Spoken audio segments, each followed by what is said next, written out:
Hello সবাইকে, আজ একটা স্পেশাল চা নিয়ে চলে এসেছি। দেখো প্রথমে কি করতে হবে। প্রথমে আমি 4 কাপ জল নিয়ে নিয়েছি এবং তাতে থেতো করা 6-7টা এলাচের টুকরো দিয়ে দিলাম। এরপরে আমি দিয়ে দিয়েছি চিনি, যেহেতু আমি 4 কাপ জল নিয়েছি তো সেই অনুযায়ী আমি 3 চামচ চিনি দিয়ে দিয়েছি। আগে থেকে গুলে রাখা এবার দুধটা দিয়ে দেবো।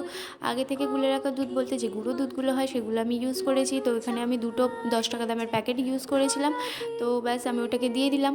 দিয়ে দেওয়ার পরে আমি 2 চামচ চা ব্যবহার করেছি। 2 চামচ চা দিয়ে দেওয়ার পর এখানে 10 মিনিট মতন সেটাকে নেড়ে চেড়ে ফুটিয়ে নিতে হবে। দেখবে এর কালারটা একটা অন্যরকম চলে আসবে। দেখো আমার এখানে ঠিকঠাক কালার চলে এসেছে। তো সেই অনুযায়ী আমি সেটাকে গ্যাসটা এবারে অফ করে দিয়ে আমি এবার সেটাকে নামিয়ে নেব।